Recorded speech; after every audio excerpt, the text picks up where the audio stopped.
this is just creating an incredible hardship, not a legal term in my opinion, on that home. So that's a concern. In terms of goodness to the community, I also hear about the concern about mitigating the water. And I am not to the point where I am convinced that the engineering works to make sure we are not making what sounds to me like an already bad situation for many of our residents into an even worse situation, and that concerns me greatly. So I think more study needs to be done there, because I am unconvinced at this moment that these detention basins, that the cutouts that you've talked about, I am unconvinced. I don't have the data to suggest that there won't be an impact on the other residents. So I realize that the proponents have the right to develop their property. They absolutely do. I also would like to understand a little bit more. Mr. Bowman talked about a spacing question. I would like to understand that further. If this proposal were to be, for instance, postponed, to come back with a whole lot more information than we have in front of us now.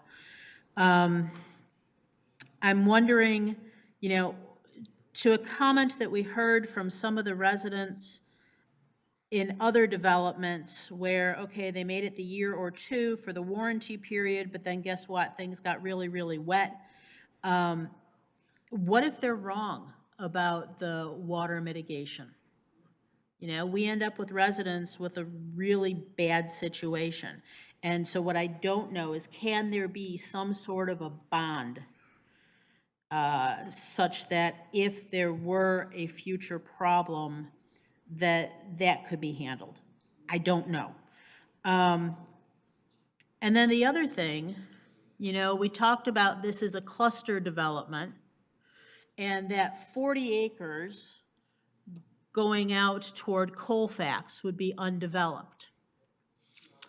And so I guess what my question is whether that could potentially, and could somebody tell the people out in the hall that we can hear them? I'm wondering whether that potentially, if we are looking for a benefit to the city, could be donated to the city, some or all of that portion, such that it would be a dedicated park, such that there could potentially be a benefit for the community documented. And heck, for the proponent, it might even decrease your property taxes a little bit. But just trying to think a little creatively on this. I realize that you can develop your property. You have every right to do that. But for me, this doesn't do it. And I would prefer to see a postponement. But I am only one of 7 votes. Madam Mayor? Yes. Can we move for, yes, question right here, comment? Go ahead. Attorney? Excuse me. Yes. Mayor Rich? Yes. The concept of a postponement is something we would like to explore. I've heard 2 significant things in the conversation. One is concerning the road going out to Parker. We designed the community in this way because the city told us we had to do that. Well, it's the ordinance. There are some alternatives, but the city would have to consider those alternatives in modifying the plan. And we would have to meet with the engineering department to find out if those alternatives that we looked at before are something that we could pursue. Yeah. It would really be up to the city, however, to allow us to do that. The second thing is drainage. We can provide whatever type of engineering analysis that could be reviewed by your engineering department to convince each of you that what we will put in place will improve the drainage situation. We cannot address the subsoil conditions of the various properties on either side, Lundy or Parker. But we can address what happens in the rear yards next to our property and on our property. And also address what comes out of our detention basins and into the river. We've done quite a bit of analysis of that, and I think what we would like to do is to complete a presentation that provides the detail concerning that. As to the character question, the concept of cluster zoning is that we are setting aside a large area in order to be able to develop smaller lots. As my partner Stuart said at the beginning, we decided not to run a road through the wetland and then develop where we could on either side, but to preserve as much of that as we could with the cluster option. We thought that would be more attractive to the community. There had previously been proposed many years ago the direct road through to Colfax, which we could put together and show you the impact of that. But even if we did that, we wouldn't need the cluster approval. We would get as many units of housing. We think this is a better result. We understand the problem coming onto Parker, but again, that was something we were directed toward as a solution to fire department and traffic flow, engineering, planning, and that sort of thing. There are other alternatives we can consider if the city will consider that. So I would like to ask for a postponement to give us an opportunity to look into those alternatives. Council? I have a motion, but not for a postponement though. Well, All right? you're welcome to make a motion, sir. My motion is resolved that the application for cluster site plan 54-4, 2025, dated revised June 12, 2025, is denied because it does not meet all provisions set forth in section 34-3.17 of the zoning ordinance for the following reasons. The reason is that I think it's incompatible. The development is incompatible for the neighborhood. The drainage issue will not be resolved, as sufficiently resolved. The proximity of the road to the private residence is unacceptable, and the fact that it would also adversely impact the neighborhood there as well. Those are the reasons for my denial. So we have a motion. Is there support for this motion? Support. In fact, I'm going to use the word detrimental is the reason why I'm opposing this. Detrimental to the neighborhoods, and the neighbors there, adversely impact the character of the neighborhoods there. Thank you. Okay. So we have a motion and a second. Is there any further discussion? Okay, before I call the vote, I'm just going to say, I am only voting no on this motion because I would like to explore the postponement, but I understand if people vote otherwise. So let me say this. All those in favor, please indicate by saying aye. Aye. All opposed, same sign. I'm a no. So motion carries. This project is denied, and let's take a 10-minute break, please. I just want to say one thing. First of all, this community was well thought out. It is totally qualified. It meets your ordinances. And because, and I've been doing this for almost 40 years, people come out and they say all kinds of wild things without factual backup. We can prove, along with your engineering department, which you should have faith in, that this is self-contained and there won't be any issues with water. So I don't know where we go from here, but I know that we're being denied something that did qualify and meet your ordinance. Thank you, and we're on recess for 10 minutes.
Thank you, thank you.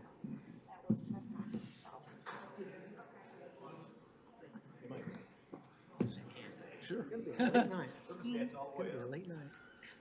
Many things. It's way too many. You're welcome. All righty, if we could shut the doors, please. There's no, yeah. Thank you. All righty. Are we good? Jacob, are we good?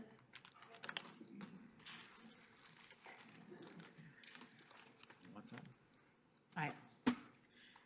All right, welcome back. FYI, I've been informed that apparently we broke the internet with that last segment. Apparently, there is a 5-minute portion that the tape broke, don't know where. But we are back and we are streaming again. So if you spoke and your portion's not in, it was not intentional. We are now going on to item 5, public hearing and consideration of cluster site plan 57-4-2025, Wellspring of Farmington Hills, north side of 9 Mile between Middlebelt and Inkster Roads. This is CMR 11-25-159. Good evening again. Good evening. Charmaine Kettler-Schmaltz, Director of Planning and Community Development, to introduce the item to you this evening. This is our second cluster site plan public hearing for the evening. The location along 9 Mile, the proposal is focusing on the southern part of the property. They are currently proposing 52 attached units, in other words, 13 buildings with 4 units per building. We have the layout here of the southern portion. The Giffords-Webster will have a more detailed report for this.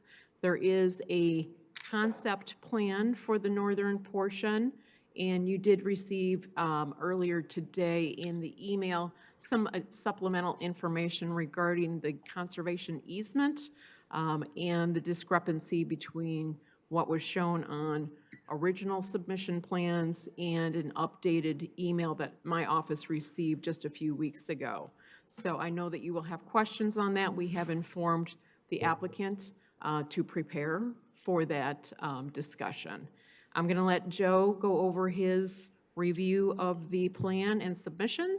We have the applicant here to give a presentation and answer questions, and then the public hearing is scheduled for this evening after that period. Thank you. Thank you. Joe Tangari with Giffords-Webster again. Yes, so this is a 79.61 acre site, zoned RA1, single-family residential, and they are proposing a cluster. Now, we were just talking about another cluster. This one is somewhat different. That one was split into individual lots for each home.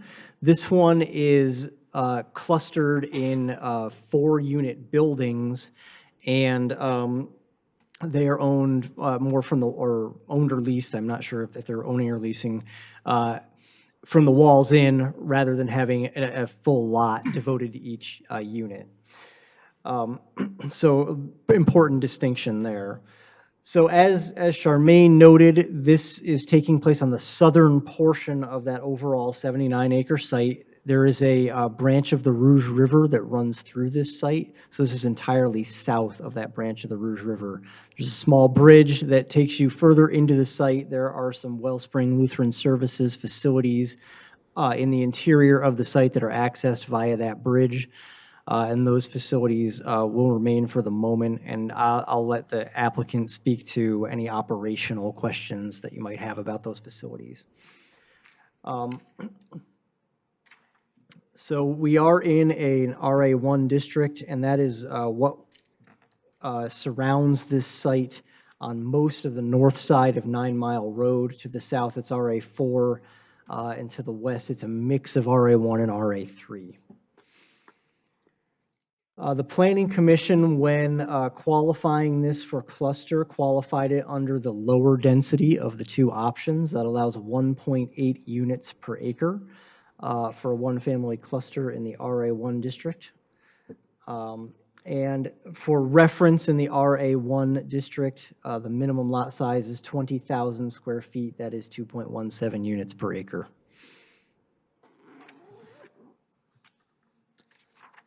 Moving on to the site plan, that's page 4 of our memo.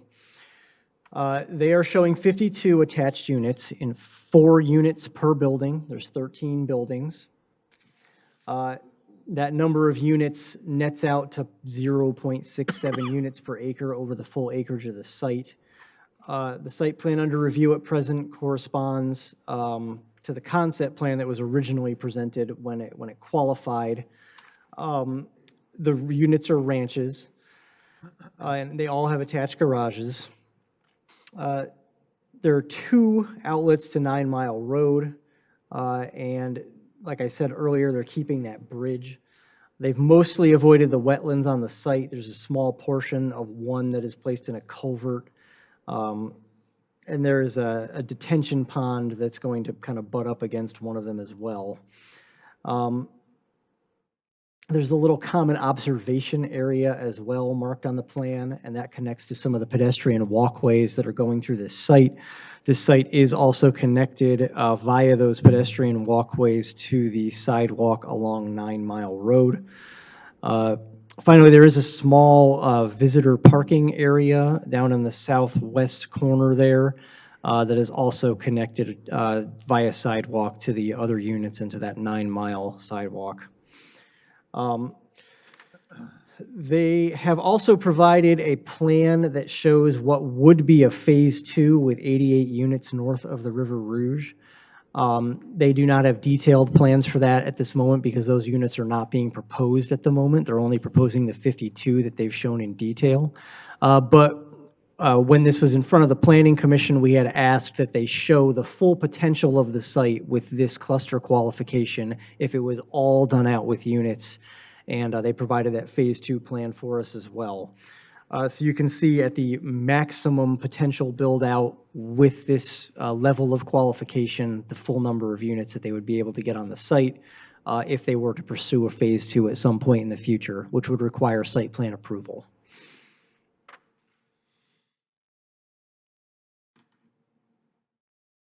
The actual total of units would be 143.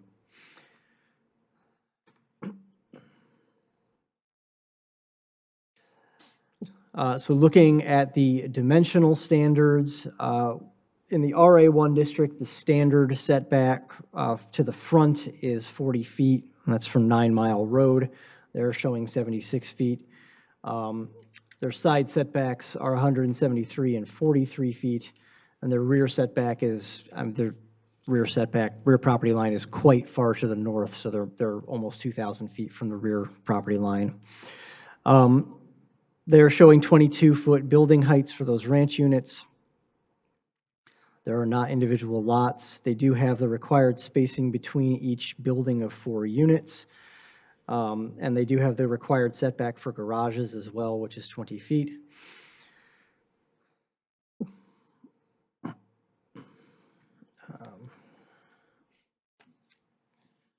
So there is a portion of the site in the north that is shown as a conservation easement. I know that the applicant is prepared to explain this, but there's essentially 7 acres that they're proposing to put aside now and 7 acres that they would put aside later if they pursue a Phase 2, is what I understand from the applicant. But I'll let him address that in more detail. They are meeting the 15% open space requirement in any case.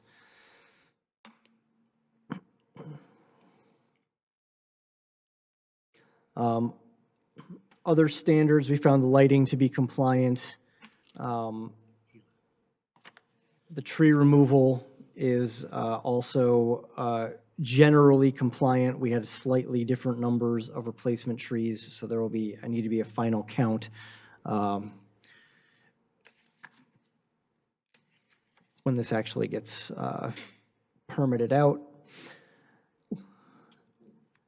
And finally, they We have that transition standard for buffering. They are showing landscaping along their side property lines.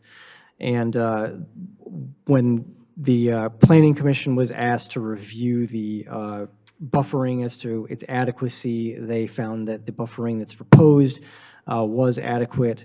The western property line in particular is the place where it is closest to adjacent development, and that was the focus of that conversation. But the Planning Commission approved of what they were proposing there. Do you have any questions for me?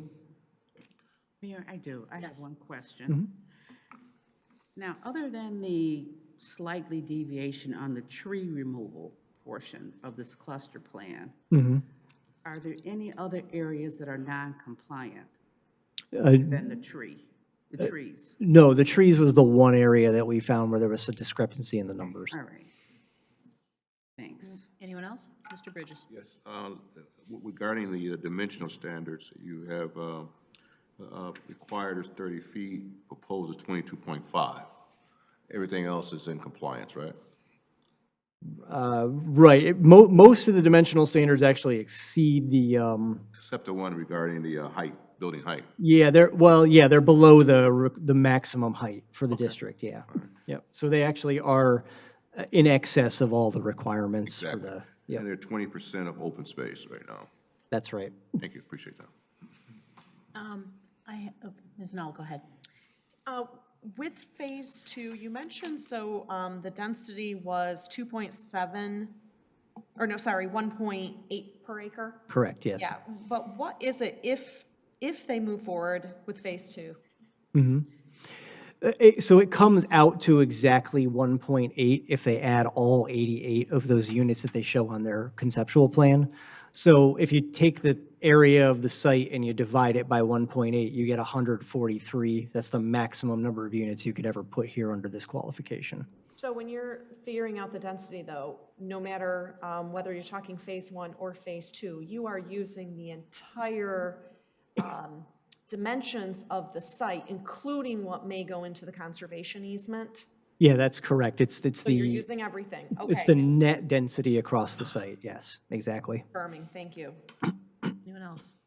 I have two. One is, we previously have talked about a 9-mile non-motorized parkway.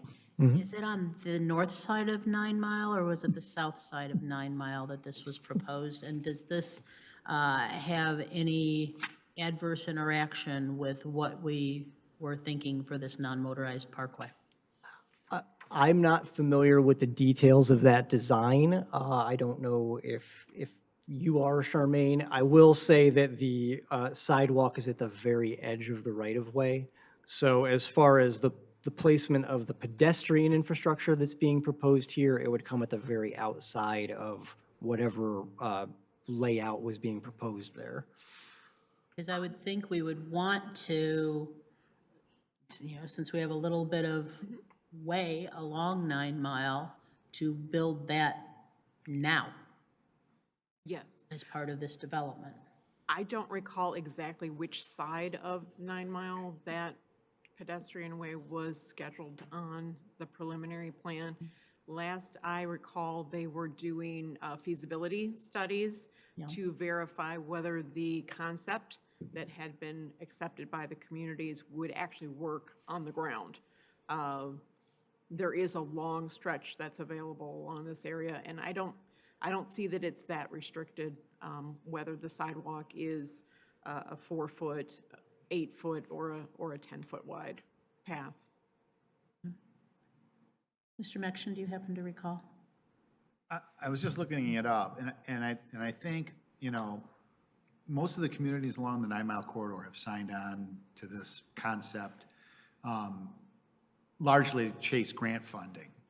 I don't think we have a determination as to whether it's on the north side or the south side of 9 Mile. In fact, I think it's really, the intent, the vision is, let's make this work wherever we may have the right-of-way to put it in the right-of-way. So as part of this project, typically, we'll have the developer, they're going to dedicate the right-of-way, they'll donate the right-of-way, and they also are required to typically put non-motorized facilities across their frontage.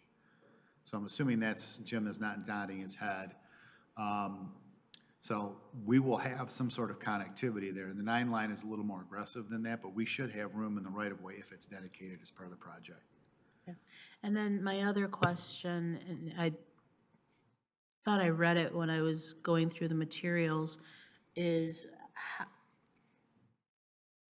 if the second portion of this were to occur, what guarantees are there that the road would be able to be continued and the proposed entrance would be sufficient to accommodate all those additional residences? I'm hearing from behind me that the applicant is prepared to answer that, so I suppose I will let them answer that. Okay, go ahead. Would you like to answer that? As soon as he's done.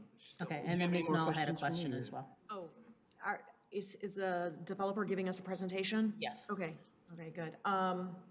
Yeah, I have a question about tree replacement. Sure. So, the buffer to the neighbor, are those trees included in the tree replacement count, or is that in addition?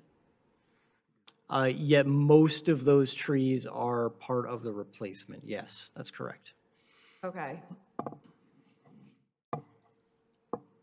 So the trees buffering the neighbor are part of the total tree replacement? Yes. Okay.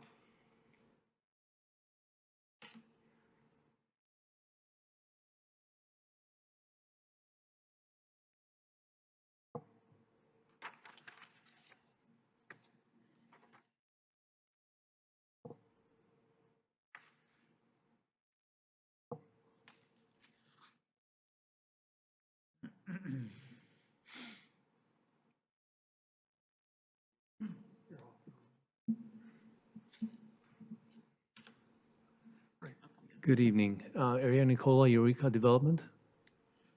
Good evening, Jim Butler, PEA Group. I think Joe and Charmaine did a really good job kind of giving the overview of the project. A lot of the stuff that I'll go through will be kind of a rehab of what they were talking about. So the site, as Joe pointed out, is approximately 79.61 acres, located on the north side of 9 Mile Road. We are talking this evening about the southerly portion of the site, which is adjacent to the 9 Mile Road frontage. This is our site plan, consisting of 13 buildings, 4-unit buildings, so a total of 52 units, with an entry point off of 9 Mile Road, which is a boulevarded entrance, and then to the west of there is going to be a secondary access. If you look to the lower left-hand or lower right-hand part of the page, you'll see kind of a perspective, which was included in your package of drawings. This is a first building elevation, single-story building, consisting of high-quality materials. Maximum building height's about 22 feet, 6 inches. Your ordinance allows us to be up to 30 feet. And then finally, the Phase 2 plan, just for kind of reference. To the right, you'll see where Phase 1 is with the 52 units, and then Phase 2 with the additional 88 units, how that would lay out. That, of course, would have to come back to the Planning Commission for site plan approval, you know, as that goes forward. We're glad to be here tonight presenting this very thoughtful community.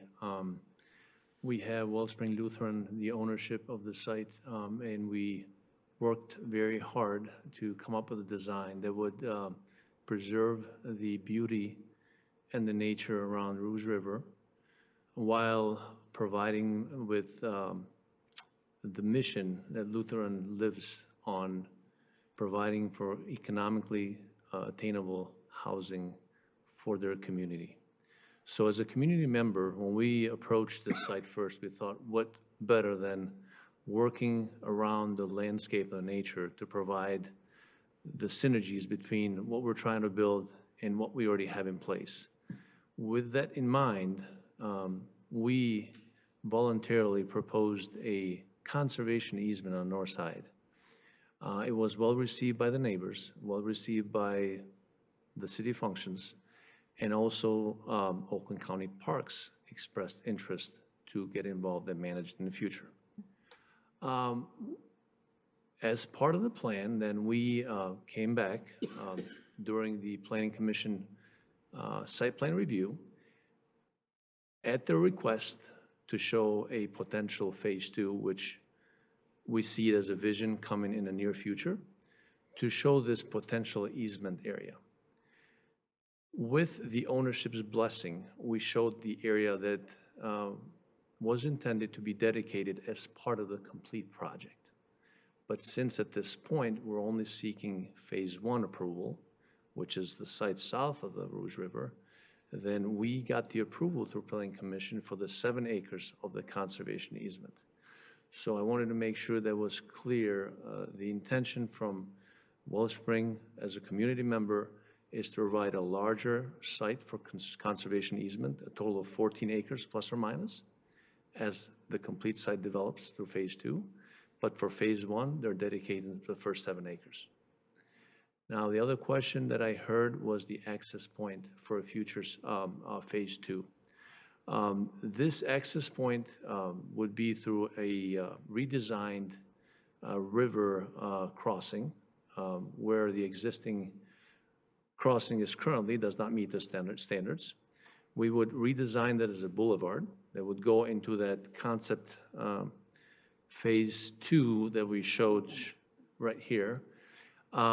We have reviewed this with traffic experts, with the city engineering and the city fire department, and they have agreed that this type of egress is sufficient for the phase two. Granted that, we provide with some additional features on phase two once we have the dwellings identified or we have the plans. For example, fire suppression systems on our housing, which is not a norm for this type of development. Any questions for us up to this point? Please. Yes. Please, go ahead. No, you go ahead. Did you have your hand up? You Mr. go. Aldridge, go ahead. Go ahead. one of you go. Okay. Go ahead. Okay, so I have a question on the bridge. Sure.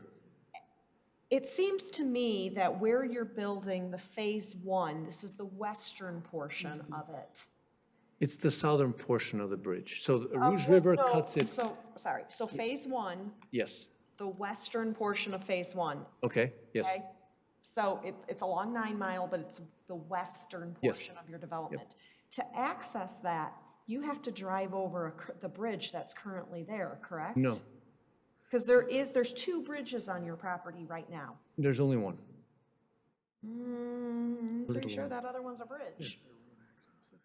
There's 2 bridges. No, the road is only one road. There's two One roads. Yeah, there's a culvert, but the road, accessible road right now, it's only one Yeah, road. I know where the one bridge is. If Right. you want to go back to where the track is in the Wellspring buildings Right. in the back, that's the one bridge. Right. But I thought there was another bridge more on the western portion of your So property. there used to be a pedestrian bridge. Yeah, that's the one I'm The talking about. pedestrian bridge was removed over 5 years ago. So the pedestrian bridge was removed.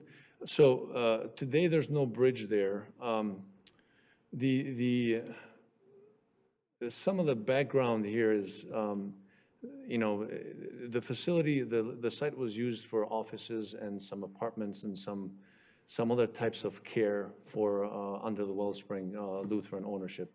Currently, the status as it stands, the property, the buildings to the north of the river are access to that one standing drivable bridge. Yeah, That's one access point. yeah, I'm That's currently familiar with accessible. those. And are those buildings going to be torn down immediately? Good when you question. start construction for phase one? Good question. As the dismantling of the utilities for all the buildings south of Rouge River is ongoing with WRC, with DTE and consumers. And we anticipate those buildings to be demolished in Q1 of next year, granted that we get approval tonight. And phase two buildings will follow right after next year. We would like to get, even though phase two is not approved yet, we would like those buildings, now they're not being used, to be removed So then the space is no longer, it's green space, basically. Okay, You good? for now. Okay. Mr. Aldridge? Thank you. So on the phase two, I know this is phase one, but let me just say, in general, I think the plan makes sense in terms of the cluster development. In terms of phase two, the bridge, the comment in the master plan talks about the cost of bridging one or both of the branches of the Rouge with a bridge and a road meeting current standards is high. So in order to do phase two, you're going to have to rebuild that bridge with the boulevard. And do you have some idea of what that cost is? And is that something that you are? So very good question. So before, we consulted with city engineering on the standards of what they would approve for phase two traffic. Yes. It's a boulevard type bridge, so you got 2 lanes in the boulevard crossing. The utilities are already sized up to support, so basically the sanitary and the water, it's already sized up as part of phase one to support phase two as well in the future. As far as the cost to build the bridge, we do not have one today because they're moving. The costs are not something we can fix today, but the idea is once we come in here for phase two approval, that's when the bridge would have to be constructed as part of phase two. We would know approximately what those costs would be. Okay, so this is important to me because of what you said about the size of the conservation area. So for me, this is an important part of this is what can we do here to preserve the woodland on this plot. In the 2009 master plan, it was described this 80-acre parcel contains some of the highest quality trees in the city. And if opportunity should present itself, the site would be suitable for public recreation, etc. So that was 2009. 2024 plan, similarly, consideration may also be given to providing access to adjacent neighborhoods for any shared open space, potential for some land to be acquired for use as a public park. So these are very high quality trees. This is a real opportunity to preserve green space in this city. So my concern is, looking at this property, you have about at least 20 acres of undisturbed woodland, even with your development, because you've done a good job of you're proposing development in areas where there isn't, it's in the open areas already, right? Which is great. I really appreciate that. You've done a good job putting together a solid proposal. But there's 20 acres plus that you're just not even touching. And what I'm hearing is you're saying, well, we'll do 7 acres in phase one, and if we have phase two, we'll give you 14 acres. I'm trying to understand what the logic is there as opposed to coming to an agreement around a larger area as part of phase one. If I may, the concept of phase two, which is this sheet here, it's a pure concept, which means that we have taken only the setbacks as we've had them on phase one, and we kind of mirrored and placed them on a piece of property that we haven't studied in terms of the utilities, the access points, the drainage, and everything else. So if we came in today and said, we're going to give you not 20, we'll give you 30 acres, because ideally you can maybe squeeze more than 20, I don't know. What happens tomorrow if we cannot, even though we're allowed to build the 84 units per the ordinance and the cluster ordinance says, but we have already dedicated the conservation needs. So what we're trying to say is this: the ownership is willing to give a lot more, but without having a phase two defined at a later date, which we're going to come back, we feel more comfortable to give more land once we know what phase two is going to need. That's all. Because your 14 acres is where that purple vertical line is on that current image right now, which is still a long way even from the area where you're proposing to develop. So what I hear you saying is that you're looking to be conservative in terms of not overcommitting land because you may need it as part of the development. Go ahead. Good evening. Yeah. My name is Ren Roche. I'm the attorney for the development for Wellspring. To answer your question, it's not as, from our perspective, it's not as simplistic as that necessarily. we're looking at this development that does not necessarily meet the typical criteria of a for-sale development. We have a mission, Wellspring has a mission that it has to abide by. And the perspective of the mission is that this entire development is going to be for sale to 55 plus. We're trying to develop a 55 plus community here. And this earlier portion is basically our proof of concept. We don't know what necessarily, how the market, the 55 plus market will drive sales. And so we are, from our perspective, we have to take a sort of a measured approach because the mission is primordial. So to answer your question, ultimately, we may be giving you the 14 acres plus or minus, or you may be getting de facto the entire second portion of it because we may not develop it. And I'll stay here while you ponder that.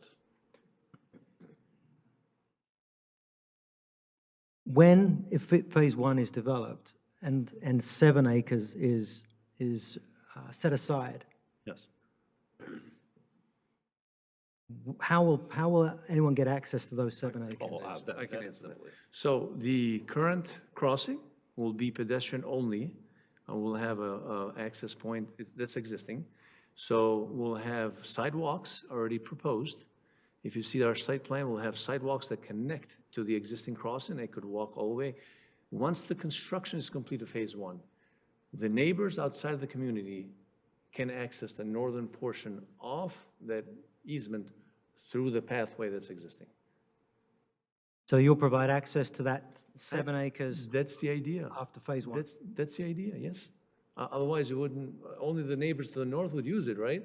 So only the people that are adjacent to the property, which makes no sense. The community Yeah, has to. but my concern is that phase two may not happen, right? But as the attorney said, then maybe there's other options, so it's, they could think of That that. was my concern. My concern, if phase two doesn't happen, you're going to have, there won't be access to this property for the conservation.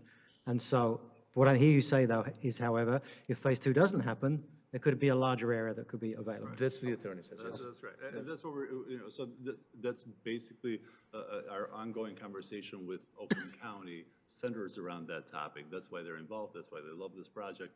That's all a part of it. We anticipate, of course, hopefully, all things being equal, that we would come back for a second, for the second portion of the development, be here for phase two, get your approval then, and materialize it all by way of conservation agreement that we would draft with your attorney, and we'd move on, and I'll be happy for it. Okay, thank you. Thank you. Okay, I just Madam have Mayor? one, yep. May I ask a question and follow up to Councilmember Aldred's question about the access? I just want to be clear, if this is approved, there would be a contract put into place regarding the open space and conservation area. And it sounds like there is, as part of this development, there is going to be a pathway access to it provided as part of this development. Am I understanding that correct? Is that part of this proposal? Yeah, and we would be, I think that is a correct understanding. However, there's going to be some dynamics here, as you could imagine, which will impact it for so long as we have construction on site, right? But once the construction is all done, then absolutely. So For we will, health and safety, we right. can't allow So we people would- during construction. So we would have a trigger at the end of the construction. Oh, sure. So if I may, Madam Mayor, so you're saying after construction is complete, the pathway would be in place and usable? Correct. And it will- And then, of course, with a second trigger, Mr. Javas, you would certainly, and you certainly know that if and when we come back for phase two, we would have some ongoing limitation that would, enclose the access for the time of construction to be opened again within the 7+7, whatever it may be. If I could just make one more comment, I would still be happier if it was 14 right from the go. Just to be honest, I would be happier if it was 14 right from the get-go. Sure. Considering. I imagine you'd be considering the- happier at 80, but, here we are. I just have one. What is the price point of these units we're talking about? So the mission has not established a price, but we anticipate them to be at the low to mid 300s, Thank you. which is very attainable for the communities. Yes, please. And just I want to clarify or verify, these are definitely owner occupied, they will be sold. These are Yes, ma'am. not rentals, correct? Yes, ma'am. Okay. That's the goal, yes. Okay, and then you are going to do your best. I know these are just renderings, these are not the exact drawings of what they're going to look like, but you are going to do your best to make sure that they're in character with the surrounding neighborhoods. As you know, the neighborhood to the north is very picturesque. It's kind of built in the middle of a woods. Obviously, this is as well, so they really, hopefully they fit in to the character of the neighborhood and the woods, and they don't kind of stand out, they're not jarring. If I want to, I can't tell you how to build them. I want to but add that's the- something, the request. They blend in. The reason why we proposed one story is one of the reasons is so we can blend in with the surrounding communities. But the second reason that's also important is utilize the nature of the river and complement it, not overwhelm it. So if I put two-story structure, even three-story structures, if them, townhomes or whatnot, it would be too much. That's why we thoughtfully designed it so that it complements the neighborhoods and the river. Okay, and quality materials. Exactly. Yes, ma'am. Very quality material. Thank you. Okay, with that, let's open the public hearing. Yep. Thank you for coming this evening. I just, we touched on the 9 Mile Road right-of-way just a little bit. Is the intent of the developer to dedicate the frontage as part of 9 Mile Road right-of-way? If that's part of the agreement for the access, yeah, we would do it, yes. Okay. Now, we do have a sidewalk proposed there, as you can see.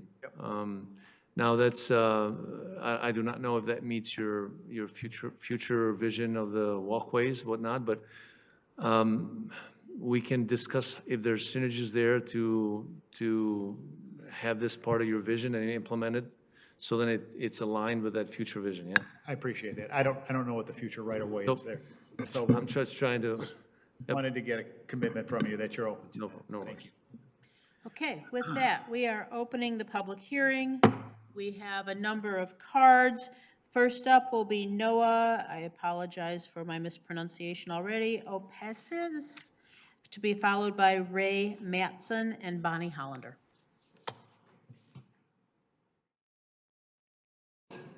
Good evening, Noah. Noah Opasik. My name's Noah Opasik. I live in Spring Valley. I've lived here for 23 years, my whole life. And I'm here tonight as a young concerned resident who deeply cares about our community. As someone from the younger generation, I believe it's really important that our city continues to be a place where people like me want to stay, a place that balances growth with natural environment that defines it.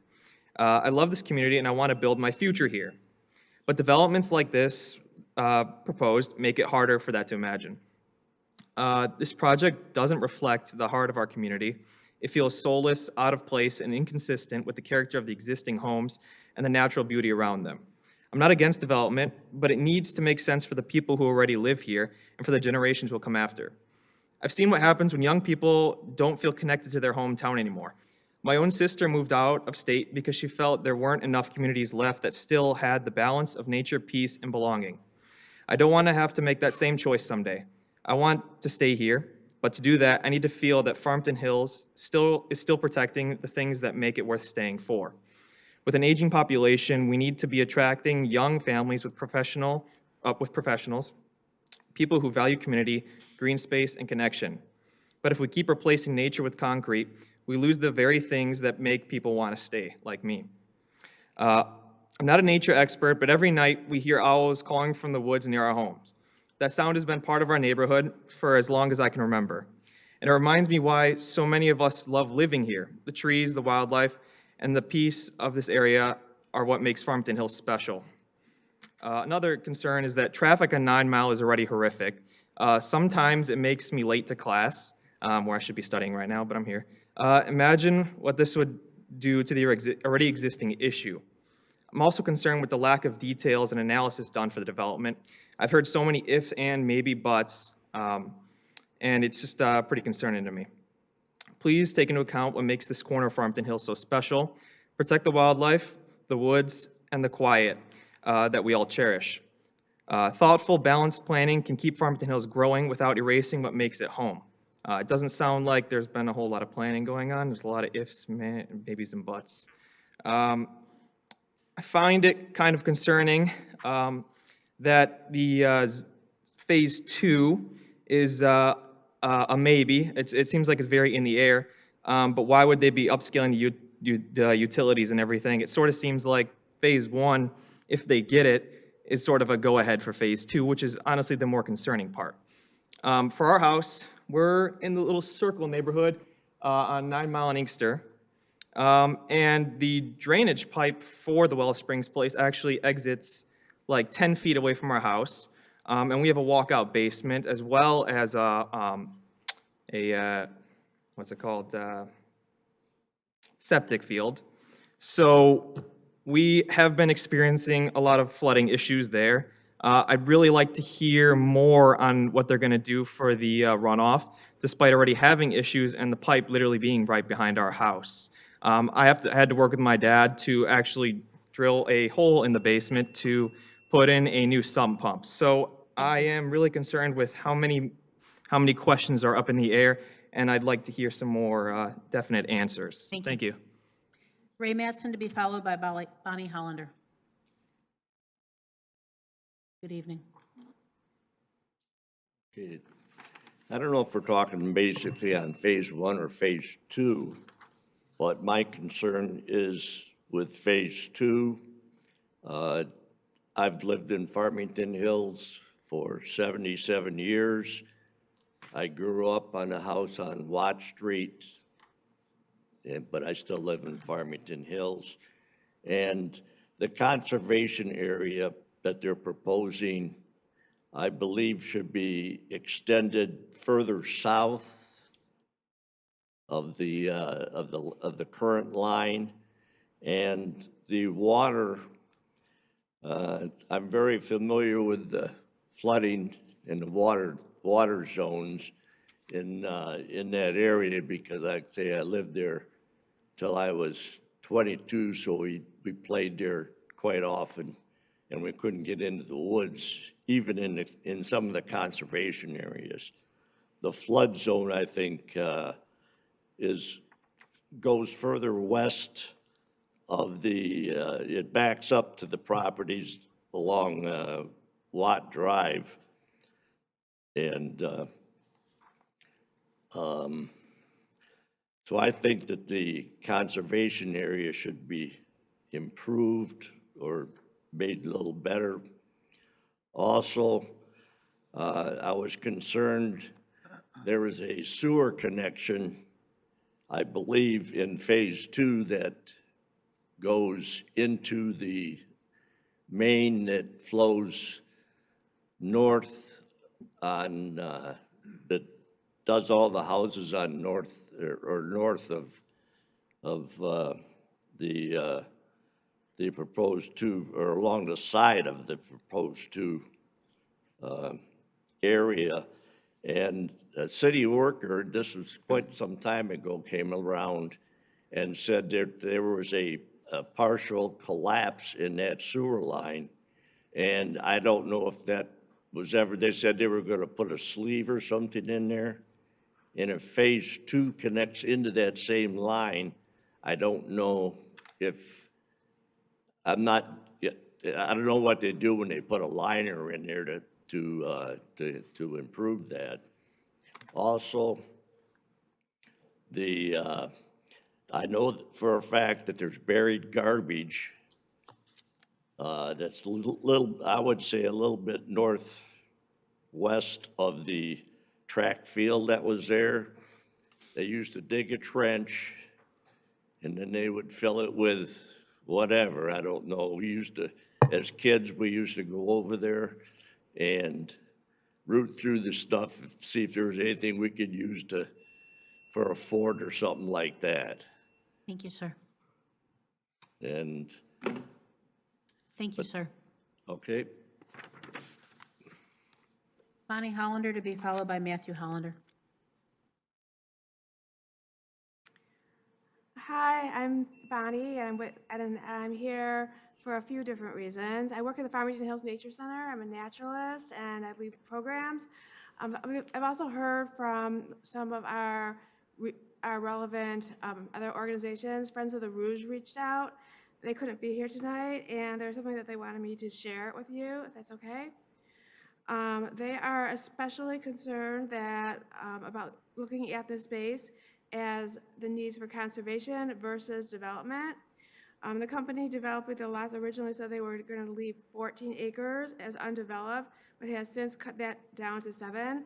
I know there was some conversation about this, but I don't quite understand the development talks to, so I wanted to emphasize that regarding the river there, that it is an especially high value for our ecosystem and it really needs to have a increased attention on that as well.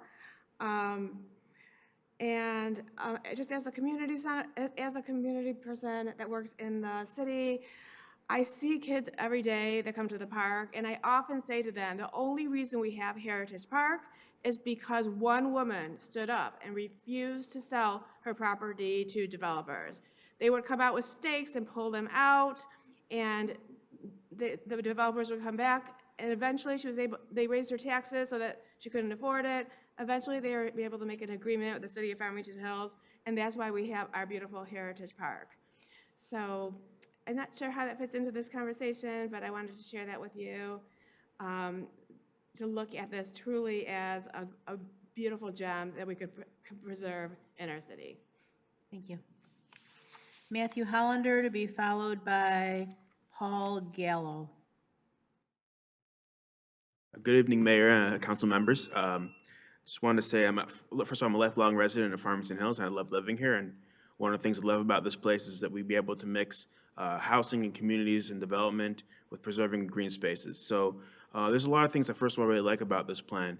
I like how it preserves a lot of green spaces, but one thing that I wanted to mention is that I've heard from Oakland County, people have talked about Oakland County Parks, the Six Rivers Land Conservancy, Friends of the Rouge, and the area that we have in the northern part of this parcel, particularly the 17 northernmost acres, are a truly rare thing. It's something that even in our own city parks, we don't have woodlands at this quality.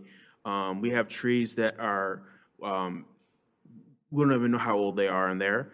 You can go onto our own city website and look at our old aerial photography, and you can see that this is a preserved area of woodlands that an area prior to development, it was all farmland. So this is an extremely old area of woods of beech and maple forest. So I wanted to think about, as we kind of talk about this development, really think about how this area can be preserved, not just a little 7 acres here and maybe 7 more acres in the future, but this really is, this 17-acre area is a core habitat. It's outlined in the city's master plan, and multiple different references I've seen from state sources have shown this area as a key habitat preserved. So as we kind of think about this development, I want to think about how this area could be preserved for access, how we can truly lock in this area as a future green area for our city is to use into the future. And like one thing we like to think about is like we want development and we want this infrastructure, but we also got to think about the natural world as a type of infrastructure. It provides water control, it provides air, it provides quality of life. The houses that back the forest tend to have a higher value. So just kind of a lot of these things we want to think about as we go in. And then also another thing to consider, I mean, I know the developer wants to develop this place, and I would like to kind of, as we kind of go throughout this progress, to think about the future of this land. And there's very few 80-acre parcels left in our city. This would make a really, truly phenomenal park. I don't know if it's truly feasible to truly maybe preserve this area in its entirety, but at least trying to think about this in the sense of preservation. This is a truly remarkable piece of land. And I'd really like the city council and mayor to really think about this going forward. It's something that's adding a lot of value. We live in a city that's about growth, and I like the development. I don't mind seeing new houses, but we have to kind of make that balance. Having a place that's just for seniors and high density development, it's not a path for progress in the future for young people like me living in the city. So I'd like to consider that and think about that going forward to how to make this balance between the progress and the development, as well as framework for the future. So thank you. Thank you. Paul Galler to be followed by Rob Steele.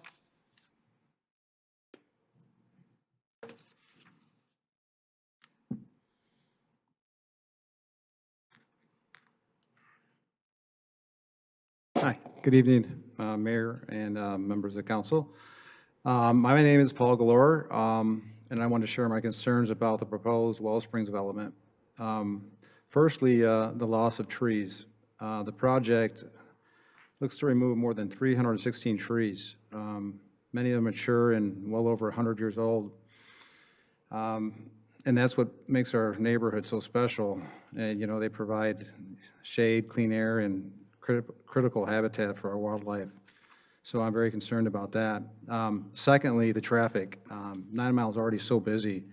The more homes mean more cars on 9 Mile. The congestion and safety are already concerns for residents and pedestrians, so that's a big deal to me. And thirdly, the impact on wildlife. The area has woods and wetlands are home to deer, birds, other animals that will be displaced once the construction begins, so it's a big deal. And finally, the noise. The noise and disruption, long-term construction will bring noise, dust, and disturbance to the nearby homes and families, so that's a big deal to me as well. So for these reasons, I respectfully ask the council to hold off on approving this project until maybe a full environmental and traffic review can be completed. Protecting our trees, wildlife, and, you know, our quality of life should be a part of every development decision. So for that, I want to thank you for your time and your consideration. Rob Steele to be followed by PG.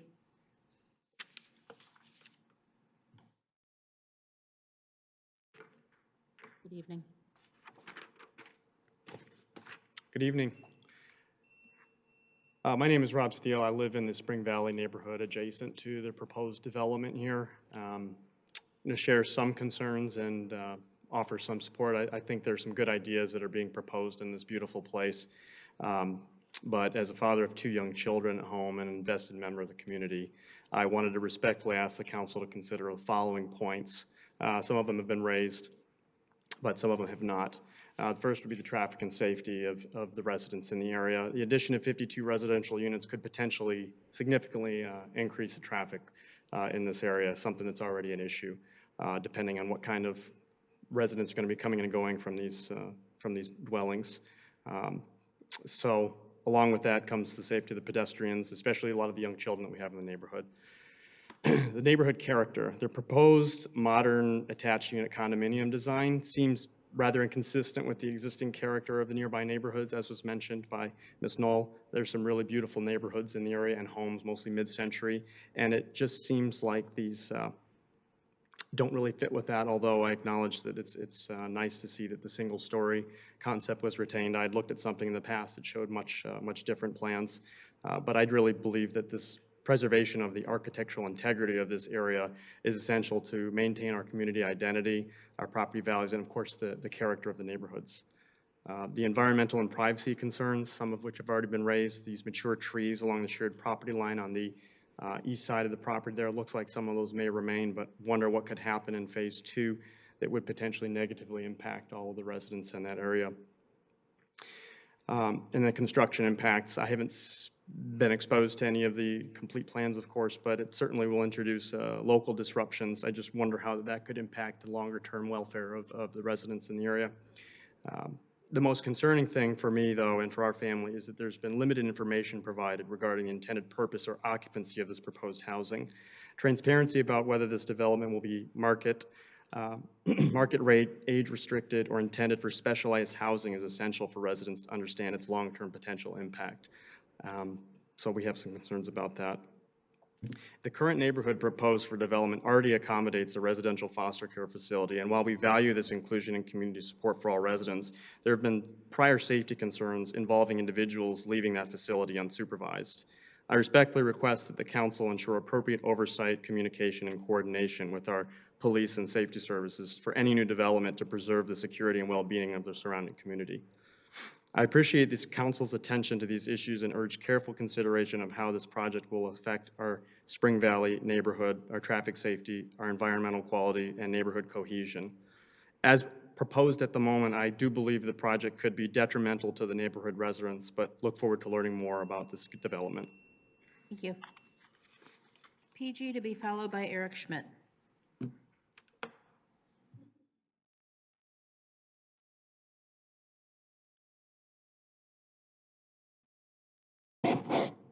Good evening to everyone. I was in another city, and they had a groundbreaking for a development called Wellspring. And this particular concept came about because a man lost his son to a drug overdose. And the same concept is Andy's place. I think it's Jackson, Michigan. I need some clarity to find out, since the name Wellspring is being used, cluster development, is it a violation of using the same name of another existing business? I just need a little bit more clarity. The groundbreaking ceremony that I went to in another city, I like the concept because it's dealing with our at-risk community, homeless people. It's dealing with veterans that are suffering from mental instability.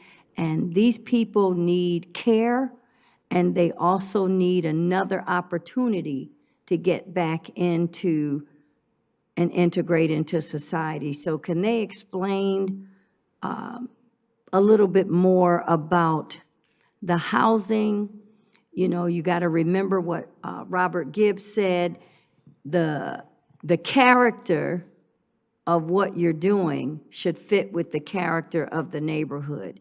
So if I'm understanding the location of this place, this is Wellsprings between Inkster and Middle Belt, that right now is a Lutheran service, and they provide counseling and rehabilitation and 24-hour care if a person is sent there from the hospital.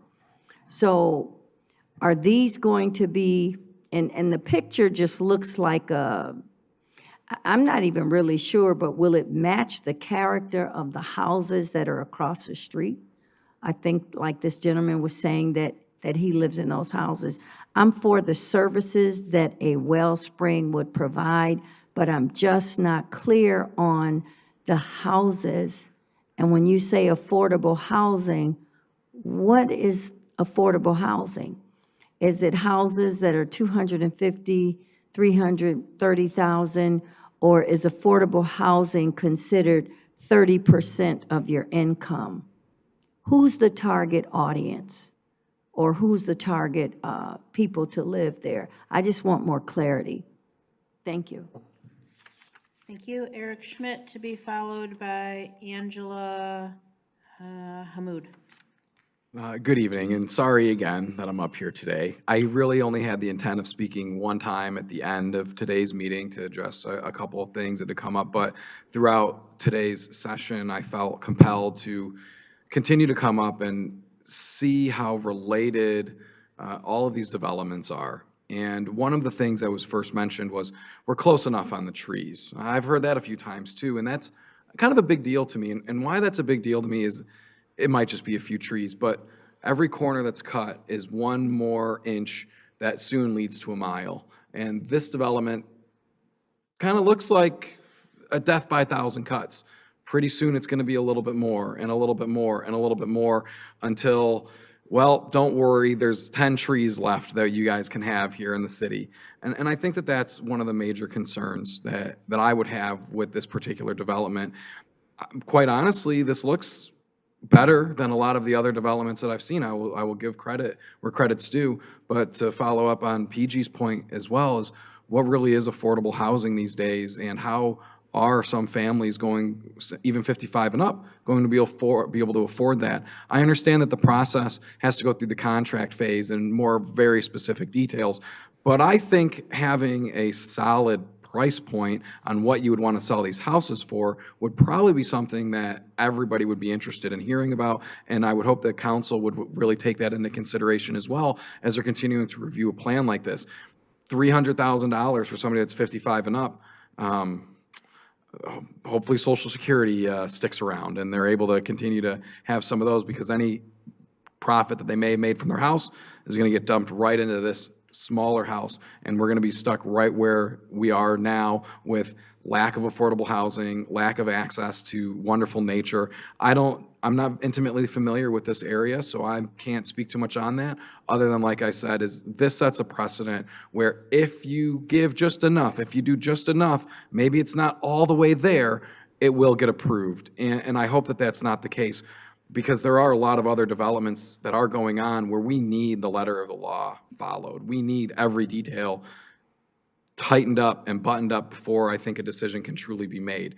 I really appreciate that the city council voted down that last measure, and I would hope that some of the same reasoning that was used for that one would be used to vote this one down, or at least give these folks more of an opportunity to guarantee that some of the stuff wouldn't happen. Friends of the Rouge, if Friends of the Rouge have a beef with this, I would definitely be listening to that and take them very seriously, and would give them an opportunity to come and present what findings they may have before you do take a final vote. Sorry I wasn't as fiery as the last time, but I'm a little tired here. I got a cat that needs to be fed. Jimmy would probably appreciate that one. Angela Hammoud, to be followed by Kevin Livingston.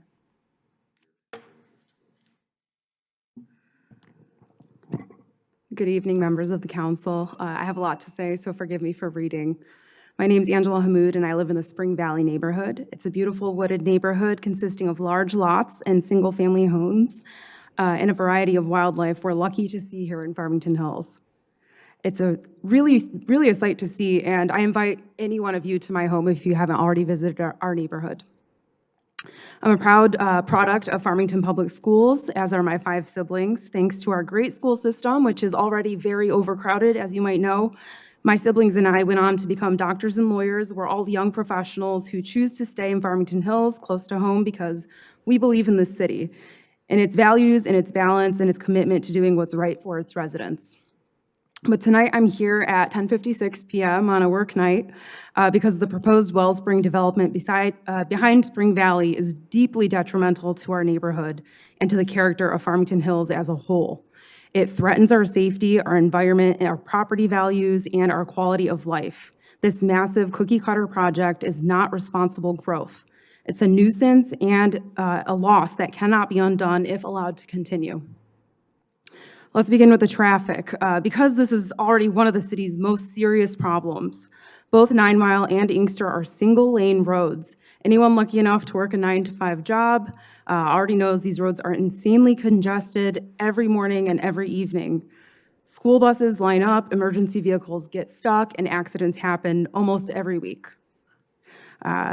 Now, adding hundreds of cars from this proposed development would bring those roads to a standstill. It's not just an inconvenience, it's very unsafe. And to my knowledge, no traffic study has been conducted to understand or how to mitigate that impact should this proposed project continue. How can such a massive, large-scale development in a quiet neighborhood move forward without a comprehensive traffic assessment?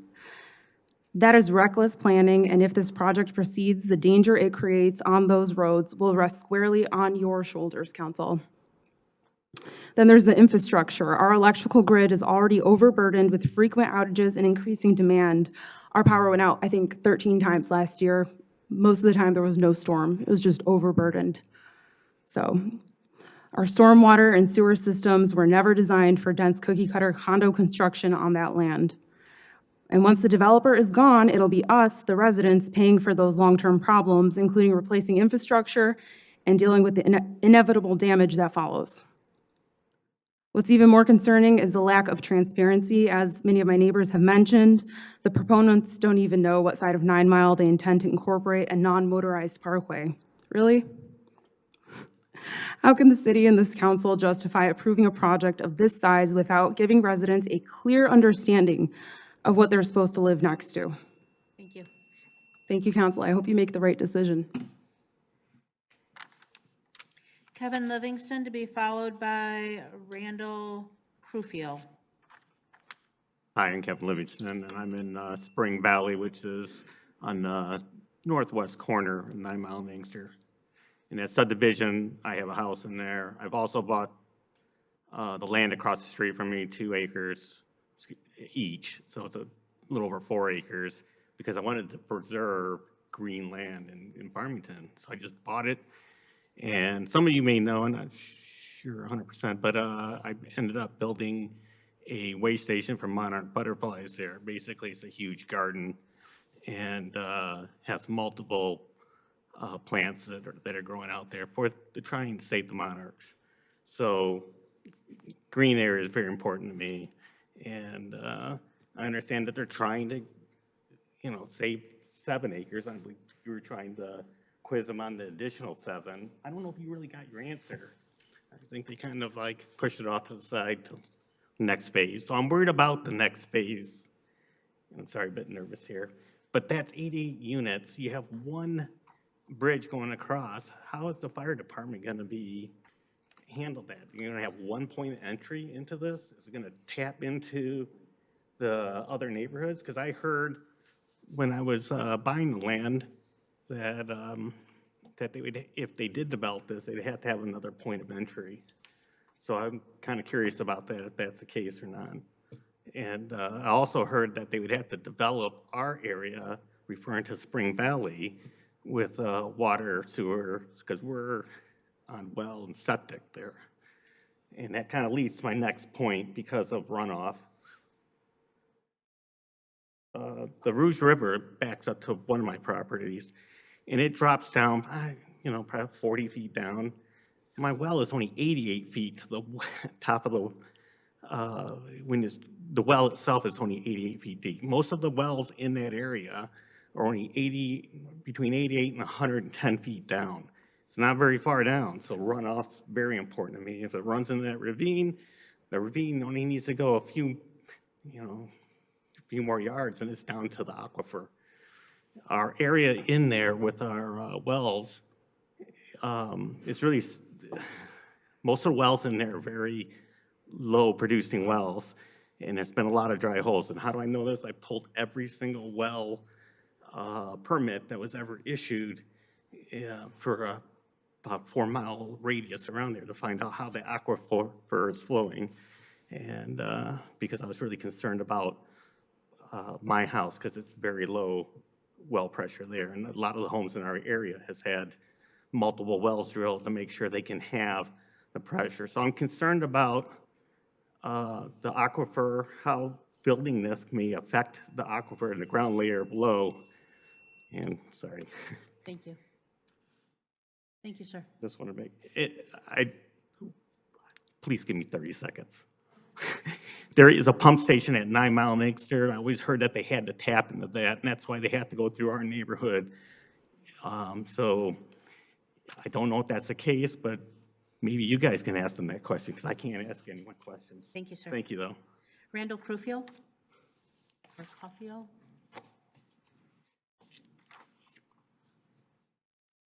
Randall Caulfield, 27550 Spring Valley Drive. I don't really have much to say. I think the gentlemen have done a good case of presenting the Could you positive speak into the aspects. microphone, sir, and address the council? I think the gentlemen representing the development have done a good case of presenting the positive aspects of the project. I think you have heard serious concerns by some of the people. The only thing I would say is, once you cut down mature trees, they're gone. You can't replace them with saplings. 2, Middle Belt, really, if they're going to put 100+ people in phase 1, another 300+ in phase 2, at least, 9 Mile Road needs a center turning lane. 9 Mile Road needs a light. I don't know if that is in anybody's plans, if anybody is making provision for that. Thirdly, from past experience and knowledge I have, which I won't go into, much of the planning for woodlands and wetlands and streams is based on seriously outdated data. If you've watched the evening news, heavy rains are becoming more and more common. I can't even imagine what a 5 or 6 inch rain, which is not that outlandish, would do in Farmington Hills. We had about 20 years ago an estimated 9 inches of rain landed on the 10 Mile and Grand River intersection. It washed down the hill, it flooded out a motel to the second floor. A 9-inch rain is just beyond my imagination, but it could happen here. So I say, has a study been made? Will the bridge be sufficient? How will the wetlands be affected? Just questions, no solutions. Thank you, sir. Okay, that is all the cards we've received, so I am going to close the public hearing. Council, it's to you. Can we address a couple of concerns? Sure, real quick? please.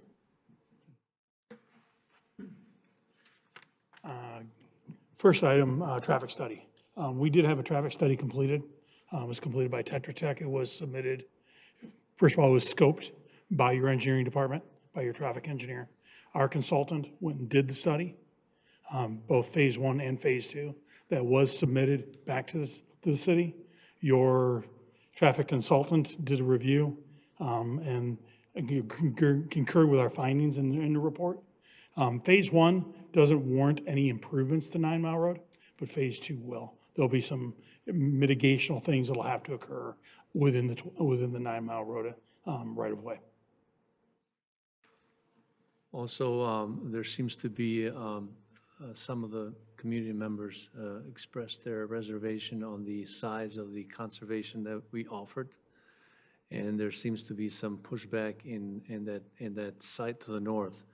So if we are at the position that Wellspring Lutheran is a strong community member, and as a community member, understanding the neighbors in the community, we would be a proponent of increasing the conservation easement if a positive outcome of tonight's decision comes from the City Council to 14 acres.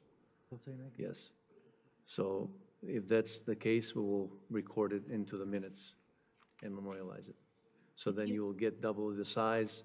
The property owners that were concerned on the size now will have a much larger area. That's, yes. Hi, I'm Tim Kalbfleisch. I'm the Chief Financial Officer of Wellspring Lutheran Services. Yeah, and you can have my word that we'll give the full 14 acres, so there's no confusion about that. You know, we've been on this campus for so many years. We've tried to do the right thing with the campus. It just had outlived its useful life. And it was a children's residential facility, so that may be where some of the confusion.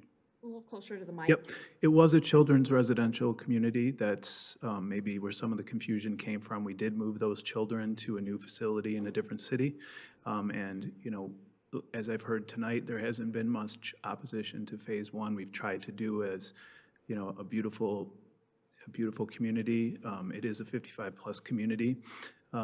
There's no more, you know, children or foster care or anything. That was the old usage. And, you know, we want to work. We've been a good steward. We've been on this campus before any of these homes were there. We've been a good steward for a long time. We want to continue to do that. We are unique in that we are a nonprofit, so we're not a developer. We're, you know, missional based, and we want to do what's right for this property and for, you know, the community, because we have been a good community member and want to continue to do that. Ms. Knoll? What year approximately was Wellspring Lutheran built, or how long have you had that property? I know you've been there as long as I've lived here, and I've lived here a very long time. So how long? I have. Right. What year were you built? So Wellspring Lutheran dates back the Lutheran Child and Family Services since 1891. That facility, to my knowledge, has been there since the 40s or the 50s when it was Boys Republic. Obviously, we took it over post that. Yeah, I remember when it was Boys Republic. Yeah, you've been there for a very long time providing foster care for troubled youth. Yeah. And just to clarify, they are all gone. Yep. Right now, you have old buildings, and quite honestly, they are in disrepair and dilapidated. Yes. And I've been on your site very recently. Yep.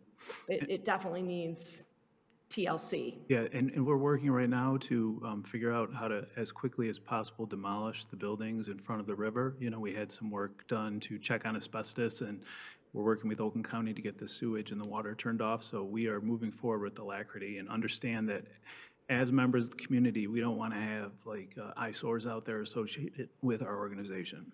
One other point, this is more a point of clarification, because there was a question about this. Just to clarify, is Wellsprings Lutheran, all of your facilities currently on city water and sewer currently? Yeah, that's a good question. The finance guy is probably not the right one to answer that, but I know we're working with Oakland County to get the waters shut off. I don't know if that helps. Then you are on city water already. You are this is not on on a city well water, yes. if you're This on, side- if this you have side to is get it city shut off. I thought you were on city water. Yeah, Because, this is you know, again, the other thing is, do you know how many, you know, in your prime, how many children and employees did you have in that facility? It was quite a large facility. One time I went to it when it was, I spoke to the kids, the foster kids, when it was Girls and Boys Republic. And there were easily probably 40 kids just in the meeting when I spoke to them. Yeah. And that doesn't even count all the employees that were driving in and out of there every day for work. Yeah, so Can when you we tell us? Yeah, when we moved the children off, there was just over 20 children, but there was 50-odd employees. So, and obviously the employees had to be there 24 hours for the children. You know, they were picked up by buses. You know, families would visit them. Staff would obviously drive in and out. So it is, you know, a facility that, I mean, it was a facility. There's plenty of buildings. There was apartments where staff could live. You know, there was a school there. It's Right, I remember the school there, yeah. So, yeah, a lot of employees were going in and out of that facility over the years. That's true. Oh, okay, sorry. Anything else?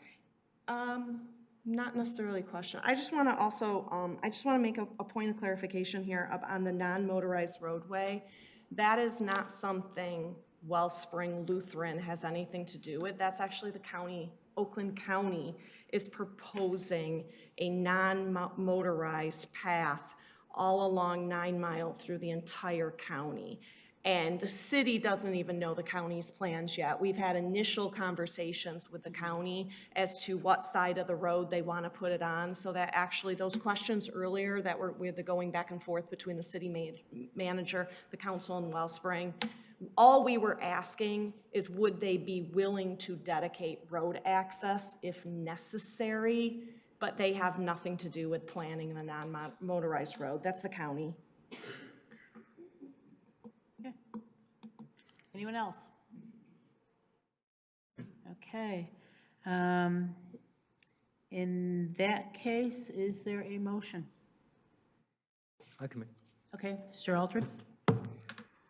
So I move to resolve that the application for the cluster site plan revised July 30th, 2025 is approved, subject to the following conditions. All outstanding issues identified in Giffords Webster review dated August 26, 2025 review should be addressed to a reasonable satisfaction of the city planner. 2, all outstanding issues identified in the city engineer's August 2022, 2025 inter-office correspondence shall be addressed to the reasonable satisfaction of the city engineer. And 3, all outstanding issues identified in the fire marshal's August 19, 2025 inter-office correspondence shall be addressed to the reasonable satisfaction of the fire marshal. An escrow deposit of 150% of the open space cost estimate be submitted to ensure completion of the landscape open space improvements plan. And I'd like to add the putting into the motion, the adding at least 14 acres of conservation easement and access there, access to that land subsequent to the completion of phase 1. Point of clarification? Yes. Just to clarify the motion, we are only discussing phase 1.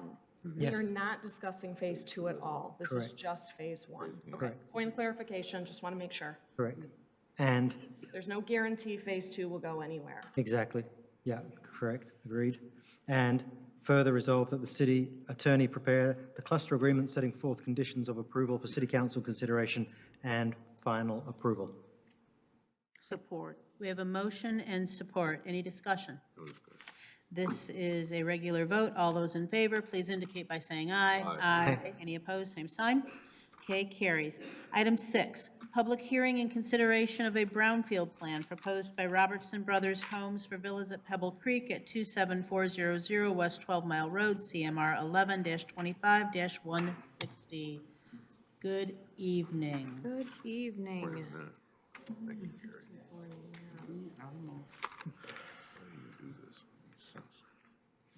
All right, and folks, shut the door when you go, please. Thank you. Good evening, Mayor and City Council. My name is Christia Brockway. I am the Director of Economic Development. Excuse me. This public hearing is for a brownfield plan proposed by Robertson Homes for their village at Pebble Creek development at 27400 West 12 Mile Road, Farmington Hills. They are looking to propose a brownfield plan that includes the removal of contaminated materials, groundwater treatment, and asbestos mitigation. They are also looking to demolish an existing building on site.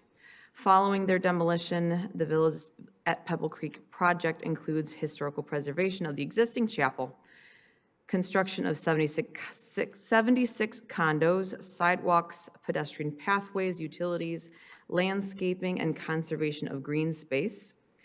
The purpose of this plan under Act 381 of 1996 is to promote the redevelopment and investment in certain brownfield properties throughout the city. And the activities proposed in their plan are eligible as defined in Act 381 of 1996. At the October 27, 2025 City Council study session, Robertson Brothers Homes presented their proposed brownfield plan for villas at Pebble Creek at the 27400 West 12 Mile Road. And this is also known as the former Sarah Fisher Center.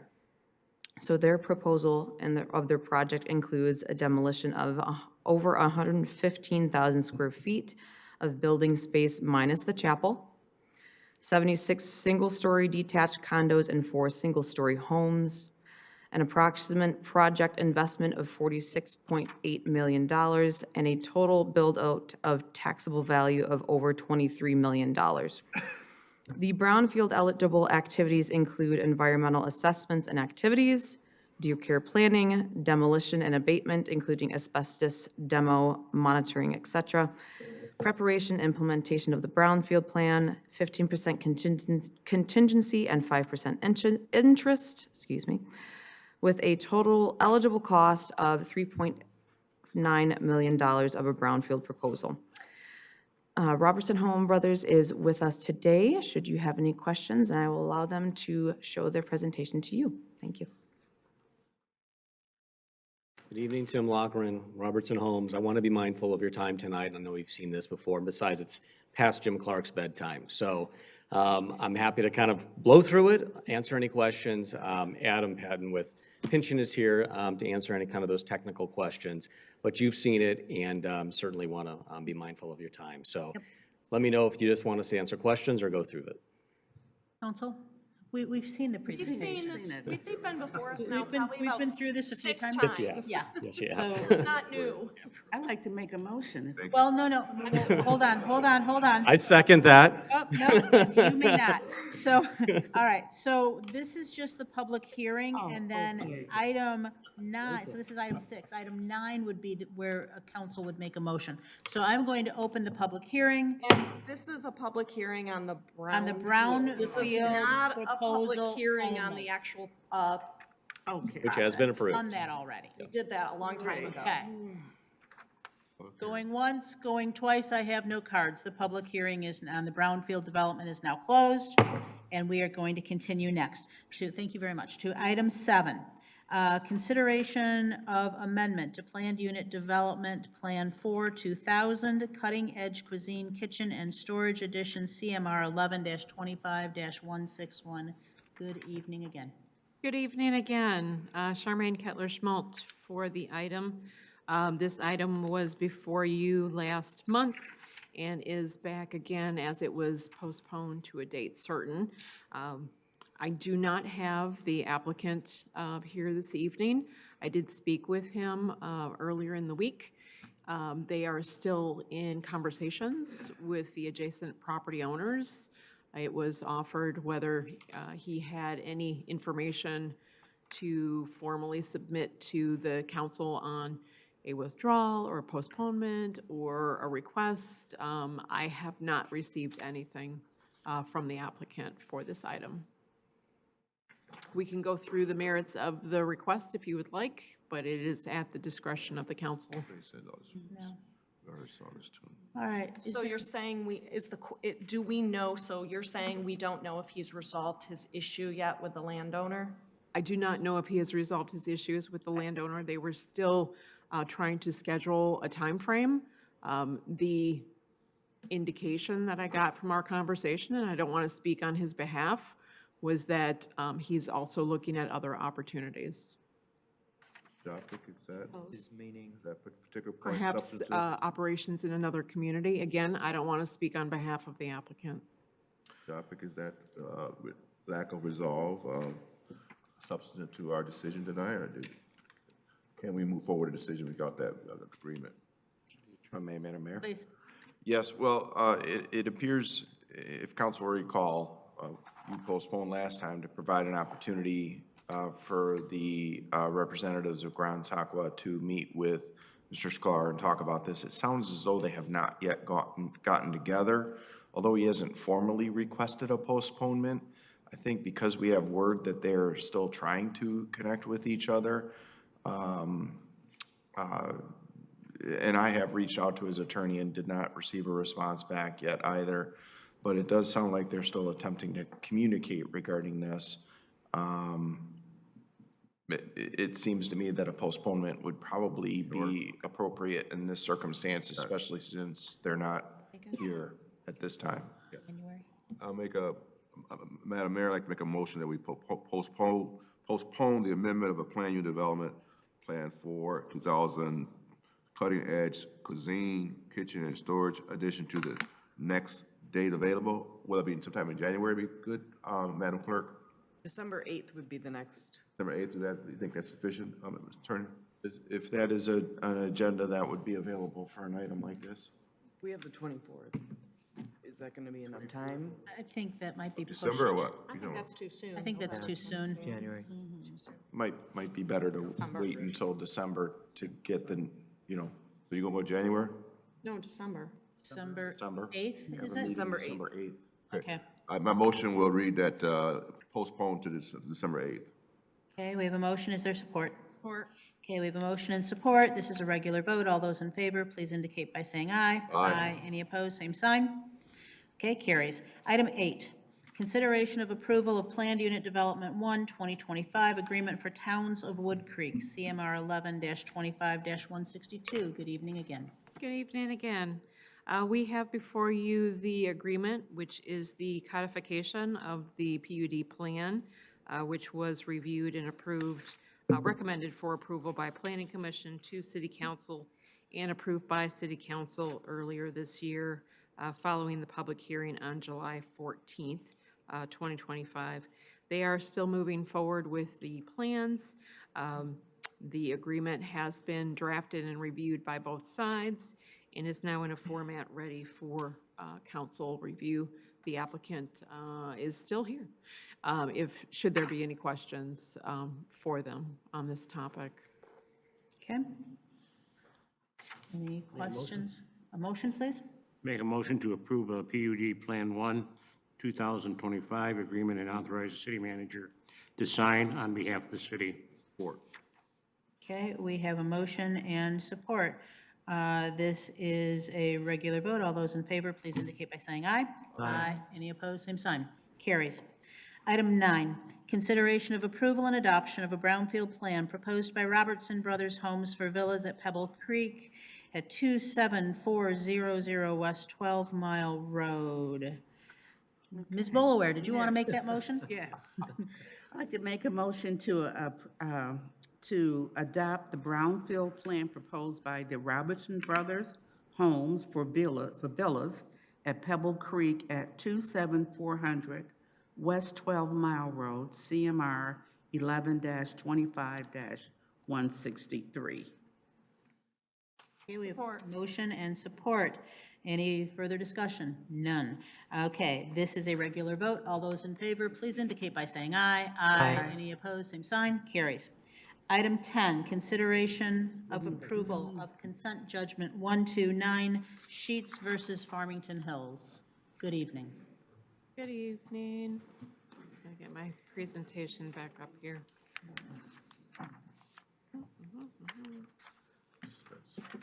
So, Evening and fast forward, okay. So we have before you this evening a consent judgment. No, it's okay. To resolve a dispute over two properties, and I'm going to rely on the attorneys to keep me on point here. We've had two locations that were proposed for a Sheetz gas station, convenience store. One location at 12 Mile and Middle Belt also had a drive-through.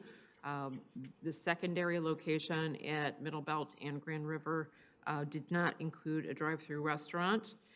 Both had gone through plan reviews. The Middle Belt and 12 Mile location resulted in a PUD that was ultimately denied by the city council. The location at Middle Belt and Grand River had a preliminary site plan approval by the Planning Commission. It subsequently did not move forward due to timing and a change in the zoning text amendments. So a document was sent to the applicant to let them know of that update and that they were not going to be able to progress further through the approval process. That resulted in some litigation and disputes. There is a proposal before you this evening to resolve that, and I'm going to rely on the city attorney's office if you could just do a quick on the language that's included in this. Appreciate that. Yes, thank you, Madam Mayor. Mayor? yes, please. Yes, this does involve both properties, the property at 12 Mile Middle Belt, the former Genopolis site, and a Sheetz proposal that was made on that property, as well as the property on Grand River, which Ms. Kettler-Schmaltz identified here. And this resolves both properties and allows, says that a case was initiated relative to the Middle Belt and 12 Mile property against the city. That case will be dismissed with prejudice and without any liability to the city in any way, shape, or form, and the city will be released from that. You have the consent judgment in your packet with all the details about that. The other part of it is with respect to the Grand River property, it would allow the site plan that was approved by the Planning Commission after going through the process for site plan approval at the Planning Commission. And of course, the zoning changed relative to the property, and there was a threat of litigation in that respect. We were informed that a case was about to be filed against the city. We resolved both matters by way of this consent judgment on that property. That site plan will be allowed to proceed under the consent judgment as it's shown on the plans that are attached to the consent judgment. It would be entered by the judge in the case, and that site plan will be attached. If that site plan, there was concern, reference, Mr. Lennon is here, he's the attorney for the property owner, for the Sheetz party here. And there was a little bit of concern about whether if under ZTA 2 there are provisions in there that have different zoning requirements than are shown on this site plan. I can represent the intent here is for this site plan that you see that's in the agenda packet to govern, even if it's different than some of the specific requirements in the ZTA 2 that are now applicable to gas stations that weren't before on other properties.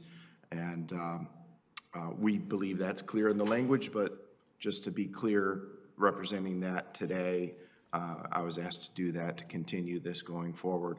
If this gets approved by council tonight, both disputes will be resolved the one dismissed, and this site plan would be allowed to go forward. It would undergo from this point forward, it would go through the typical engineering administrative review process for a final engineering plan and site plan approval.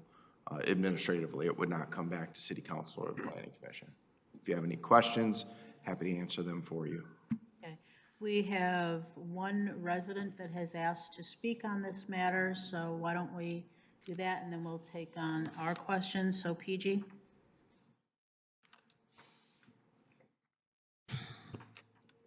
I'm a little baffled.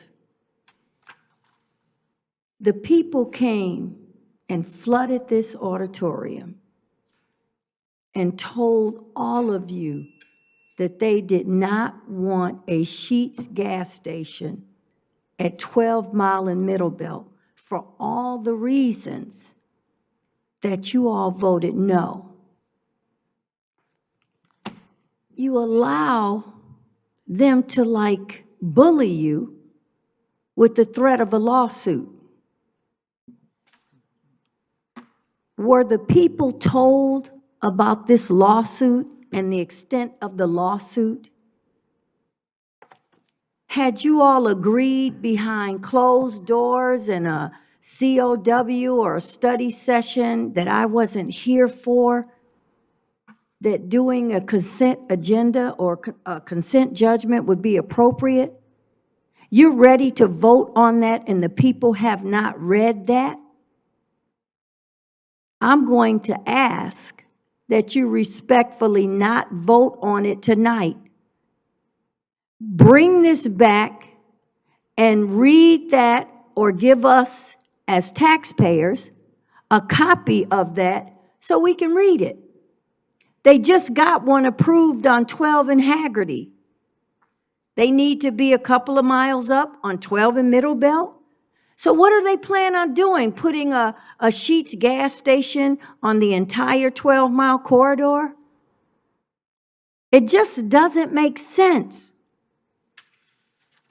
And I'm feeling some kind of way because it seems like this was avoided being put on the agenda until after the election. Because if this was put on the agenda before the election, it could have possibly been different results. I don't like it. It doesn't feel right.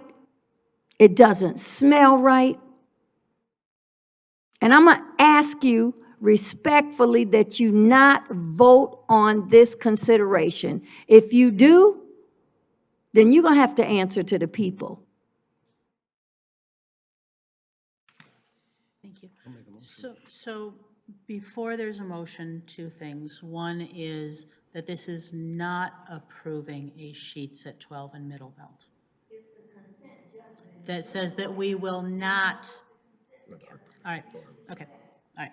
So, okay, and I would like to disclose to council that I received contributions from two of the owners of the Grand River property. The total is $2,225, which is 1.5% of the total I raised for the entirety of the election.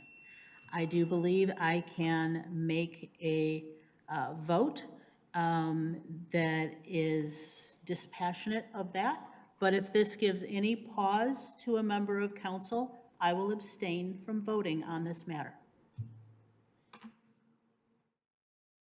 Okay, hearing nothing from anyone, then is there a motion? Okay. I'll make a motion that the consent judgment number 129 and the accompanying exhibits are approved and the city manager is authorized to finalize the document and exhibits for filing with the court and to sign on behalf of the city. Mayor? Yes. May I just make another point of clarification? Yes. I just want to make sure the residents aren't confused on this, okay? So Sheetz proposed a location at 12 in Giannopolis. It was denied. They sued us. And they took us to court. As part of the proceedings, the settlement in court, they are not getting a Sheetz at 12 in Giannopolis. Instead, they're getting one on Grand River and Middle Belt. The residents that came before this council and were adamantly opposed to Sheetz were opposed to the location at 12 in Giannopolis. I was opposed to it, not because I'm anti-Sheetz. I actually like their food. I've been to the one in Pennsylvania. I was opposed to it because it was not the right location. I said all along, Sheetz needs to be in a commercial district on a more main road. I had no objections to going at Grand River and Middle Belt. There's no residential housing there, single-family residential housing. Grand River's extremely commercial. So as part of the settlement, it was decided that they would drop their claims to the Middle Belt and 12-mile location, and instead they would get to go forward with the Middle Belt and Grand River location. And the reason why it's just before us now is because literally they just signed off on this in court. It had nothing to do with the election. And it was on our agenda, and the agreement, for anyone who wants to read it, was in our city council package, which was available just like all the other items that we discussed tonight. So we were transparent. It was in the city council packages, and they can read the legal proceedings with the judge's opinion, or the judge's decision, I should say. Well, let me just. And I may have, if I didn't get some of the terminology correct, I do apologize, Mr. Attorney, if you want to correct me on that. But that's the gist of it in a layman's term for all the residents out there, if anyone's still watching on TV. Mr. Dwyer and then Ms. Bolaware. Let me just add that when we voted on the Middle Belt 12-mile road sheets, the entire council, 7 members, denied the request. And what I wanted to add was the Middle Belt and Grand River Sheetz location, they were in the process that did not require our approval because it had been I think a gas station there before, prior to. If you were already a gas station, you could transition to a gas station or develop a new gas station without city approval. In the middle of that process, we changed that ordinance that we had that stated we're not accepting any new gas stations going forward, if I'm not mistaken. And so they couldn't build at that point because we changed the rules in the middle of the game. So that's what happened with this one.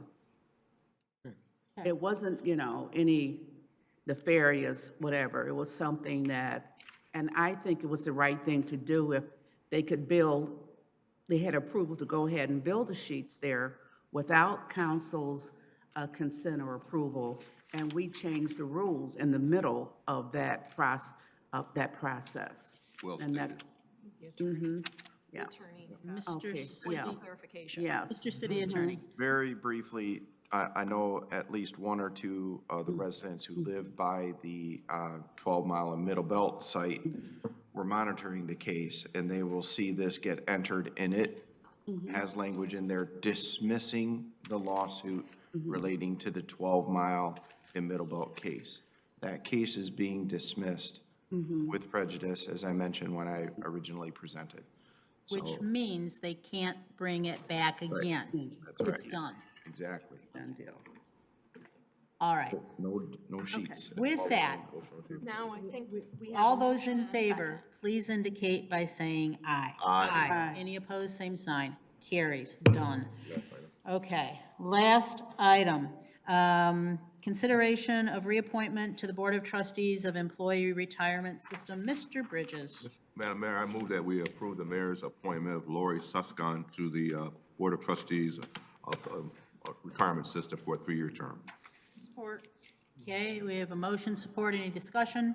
All in favor, please indicate by saying aye. Aye. Any opposed, same sign. I have I have cards for public comment.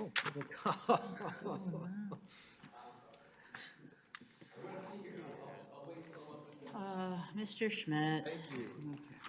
Good evening again. I'm very sorry for taking up the time, but I would not be here today speaking if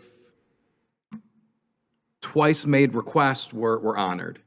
And that twice made request is a statement regarding the Moby and the Chaldean Council denigrating the citizens next to the 13-mile PUD.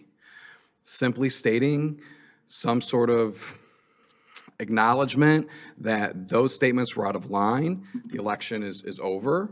Quite frankly, I feel like that did have a very partisan feel to it. That did seem to have some theater, like I provided earlier today with Mr. Dwyer, a little bit of theater with that incident, and some sort of statement recognizing that we are not NIMBYs. We are not out here fighting for something that doesn't make sense. We simply just want to continue a civil discourse, and without having some sort of statement from the city council recognizing that and admonishing those statements that were made, I don't feel like this is a fair process necessarily.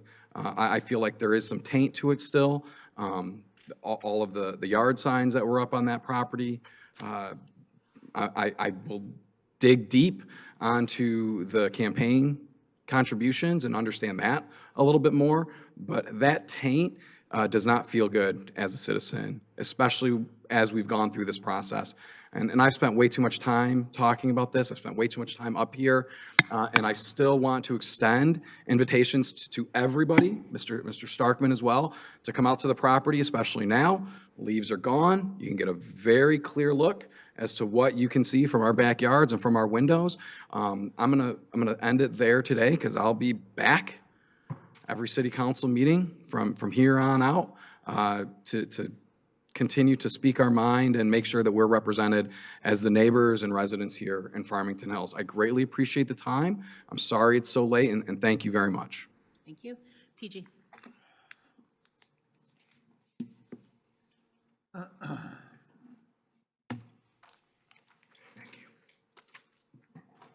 Good evening again. I am so glad that this election is over. In all the years that I've been a precinct delegate, that I've campaigned at basically one location, I have never seen a nasty election like this election was. Promises made, promises that won't be kept, campaign signs coming up missing. I'm appalled and surprised that people that run for election do not know where campaign signs are supposed to go and where they should not go. Everybody knows that you don't put campaign signs in a right-of-way. I saw a whole bunch of campaign signs in the right-of-way. And when you talk about leadership, you can't ask people to obey anything that leadership would make as a rule if leadership themselves are breaking the rule. I heard Judge Mathis say something like that. You can't come into court, something like clean hands or something like that.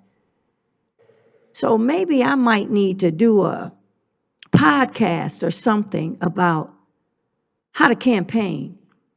You file your campaign finance report on time. You disclose all the donations that you're supposed to disclose. You don't put your signs in the right-of-way. Maybe we need to have an ordinance that says no campaign signs, and you just pass out the literature. And why would you put your campaign sign on somebody's property and you did not ask for permission? And if you put a sign out, candidate A, and candidate B doesn't like it, does candidate B's volunteers have a right to take that sign out of the ground? And is that a misdemeanor? We need to establish some better rules in this city for campaigning, but more importantly, rules that the candidates and that the leadership would follow. It looks so ugly to be on a corner that is public property or somebody else's property, and you see 5 signs today, and then you come back tomorrow, 4 of the signs are gone except for 1. It just makes you think, who took down the other 4 signs? I don't like it. I'm glad that this is over. I'm sick and tired of nasty elections. Everything should just be nonpartisan. But I can't wait to get the 30 firefighters that we're supposed to be getting. Thank you. We have attorney report. Yes, you have my report. I have no changes to it. Thank you very much. Thank you. Okay, so next meeting is going to be November the 24th. We are going to begin at 5 o'clock with a study session, which begins with the swearing in of our new council. And this will be followed by a study session, conversation in this council chambers on the next activity center, the replacement of the caustic. With that, we are adjourned. Good night, Farmington Hills.